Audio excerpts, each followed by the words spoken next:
Hey guys, Jeff Ryan here.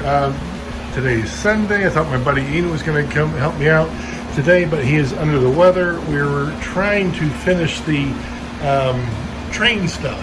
Again, I want these trains to go back all the way down to the end of the line there, then wait a second or two, then they come back on their own.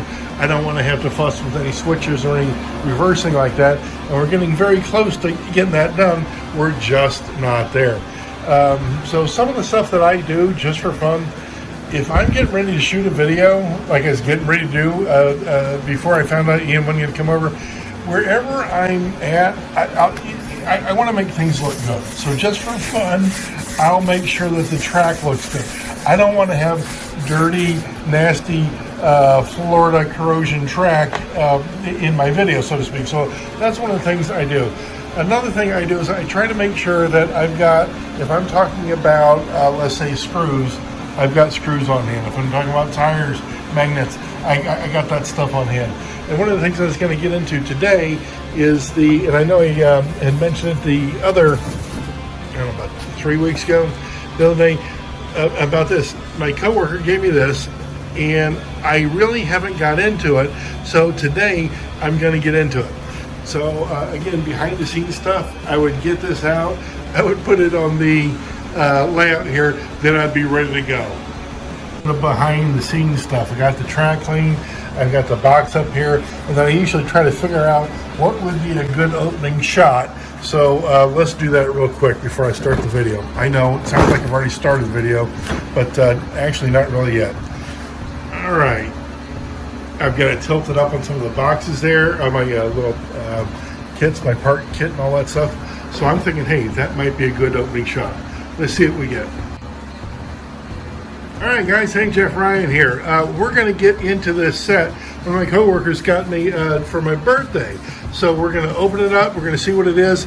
I know that I showed you guys what it was in a couple of videos ago, but what I'm thinking is, hey, listen, there might be some small parts in the nooks and crannies of this box, so we got to go through everything.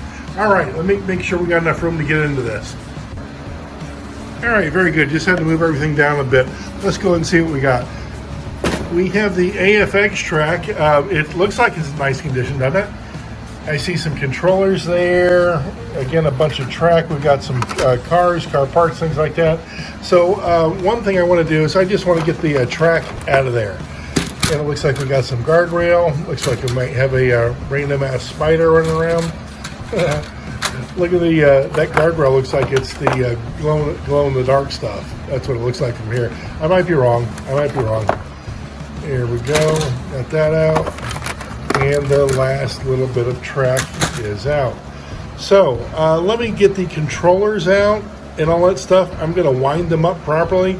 I'm going to need two hands for that. Just a sec. All right, just wound the wires around the controllers. The track I can't use. I got the lock and joiner stuff.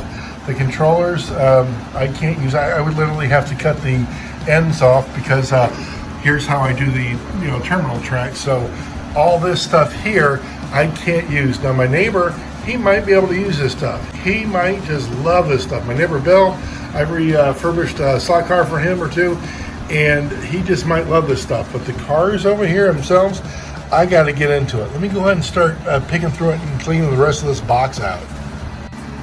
Very good. Got the trestles out. Interesting. I didn't know this. They're actually movable as far as, or adjustable. I didn't know that. I had no idea. Never had the trestles like that before. Okay, what do we have? A couple of sheets here. This looks like the tool, how to put the track together and how to... No, it's just one page. It seems like there should be more to it than that. I'm not sure. This might be part of a manual. I don't think it's all the way complete. So that's what we got there. And we still have all the rest of it. Well, what do we got? A couple of shoes, things like that, some small parts. So let me very, very, very carefully get the rest of this out of the box and make sure that we've got everything out of here. Okay, I just went through that box with a fine-tooth comb. I even found a brush. There's a brush there that's like a magnet traction brush is what that is. A couple of the track joiners there.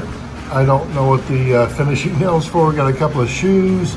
Now that clamp, doesn't it look like that's maybe like, I don't know, from one of the quadrilamp armatures or something like that?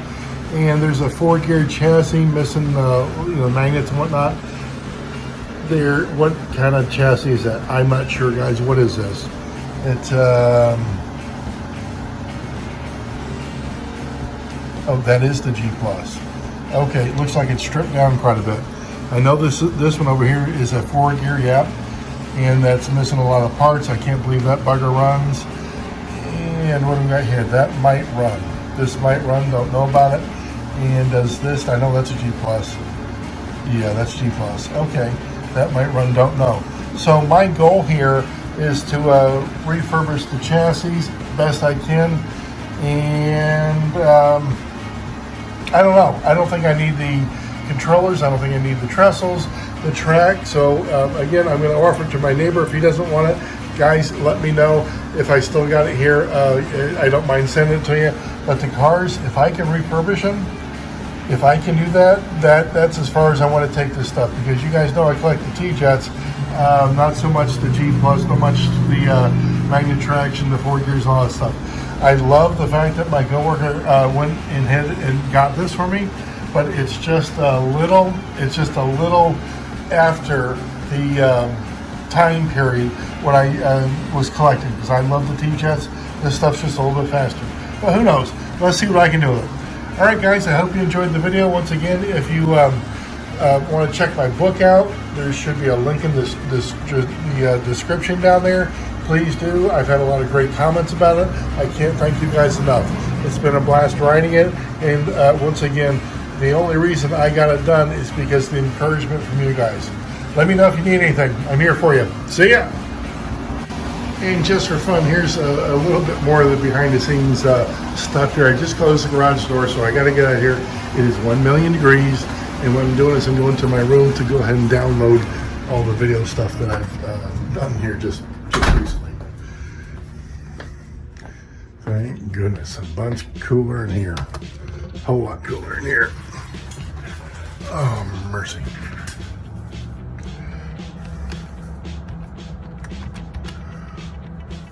Oh. I might add this to the video. Yes, I am going to add this to the video. I, just off the cuff here, I was searching for some things on eBay, and there's a couple of things that are kind of getting under my skin. I've been calling a few people out on them. And what's interesting is a couple of people have realized what I'm talking about, and they've corrected it. But I'm just scrolling down here. And there's some more things that we did. I got to address. I forgot about it. I should have told you about it in the other segment, but we'll go on from here. All right, guys. Once again, more behind the scenes stuff. This is how I think. Just for fun, a little bit more behind the scenes stuff. I've loaded some of I've loaded some of the stuff here that I just shot a bit ago, and it's in the editor, but I haven't even started the project yet. I've just merely loaded in, haven't done anything with it. So before I get going with it, what I'm thinking about is down here. Let's see, what do I got? Yeah, here we go. This is that eBay page I'm talking about. So let me go ahead and start the recording, and then we'll go from there. I'll get back over here, and then I'll jump in with what the point I want to make about the eBay stuff. So let me go ahead and get the recording started. And here we go. Usually gives, yeah, there you go, a nice countdown, then I'll jump into it, guys. All right, hey guys, here's what I was talking about. The things on eBay, I usually scroll through the cars here. You know, there's one there. There's another one. Where did I see it? Yeah, right there. And I've got some tabs up here. When you list something on eBay, do your best to know what the heck you're talking about. This one here says an Aurora Thunderjet HO AC Cobra Sucker Mint, condition awesome. Okay, from the picture here, right away, I can tell, I'm thinking Johnny Lightning, but I can tell there's no evidence of anything in that front seat that has ever been glued to it. Let's look at another picture of what we got here. Yeah, there's the top view. There's the top view. There's nothing ever been glued there, guys. I wish they would have. No, there's no more pictures of it underneath there. But you can tell, hey, that's not an Aurora Thunderjet. That's a Johnny Lightning, guys. So don't start your bidding out really high and tell somebody, hey, it's an Aurora. It's not. It really isn't. It really isn't. And if you suspect that it is not an original Aurora, it's okay to call them out. What I've been doing recently is I've been finding guys like this, and I said, are you 100% sure that's an original Aurora? Some of them said, well, how do I tell? They've been honest about it because the only reference they have is what it looks like. I have a whole chapter in my book. I know I'm plugging my book. I've got a whole chapter in my book about authenticating these things, guys. You familiarize yourself with it. Here's another one. It says Aurora Thunderjet Thunderjet HO scale 1970 Chevelle. Nice. And this number back here, that seems to be like a maybe like an inventory number for them. But this looks like it, on this picture, looks like it might be an Aurora T-Jet chassis, but they're saying Aurora Thunderjet HO slot car Chevelle. Well, no, this Chevelle is not an Aurora. There's no way. It was a description say. Again, Aurora Thunderjet, no, it's not. Brand, Aurora. No, the body is not an Aurora. It is not. So guys, if you're having a hard time ciphering out what it is, contact me. I'll help you. If you think it might be a Thunderjet, I'll do my best. I will do my best. Here's another one I came across. What is this? Aurora AFX slot car magnet traction, 1957 pink Chevrolet hot rod fast magnet traction G. Look, okay. Well, yeah, there you go. What is that? A G plus? Is that G plus there, guys? Is that what that is? So here, yeah, look at this. You see the writing on the underside of the body there? You see that? That's not Aurora, guys. That is not Aurora. That is definitely not Aurora. But what are they claiming it to be? An Aurora AFX. Well, I tell you what, it looks like, again, the G Plus and whatnot, but that is not an Aurora slot car body. Sorry, it's just not. It's not. Here's another one. Vintage. Aurora T-Jet HO 1960s white Corvette. That's not. Look at the windshield. The windshield that's a dead giveaway. The visors, who did those? Johnny Lightning? Somebody did the visors like that? And then when you look at this picture, what does it say there? What does it say there? 1959 Corvette used under license, 908. Let me tell you something, guys. Aurora didn't put that on the underside of their vet body. They really didn't. So what you're getting there is a chassis, getting a good chassis. Looks like you're getting a good chassis, but I wouldn't want to spend $55 for a chassis. Anyways, guys, it's okay to call them out if you don't think that they're 100% sure that it's an Aurora. Call them out on it, and I've been doing quite a bit of that recently, and it's okay to do that. Who wants to get taken for it? Because listen, that looks awesome. But look at the look at the front there, the front driver's side. Now, if this was an Aurora, you would have seen something glued to that front seat. You would have seen something glued to it. So, man, I know people are trying to do their best as far as getting people to look at it, but do your best to make sure what you're listing is accurate. You don't want to get bad feedback on eBay. That's what you don't want. That's what you don't want. All right, very good.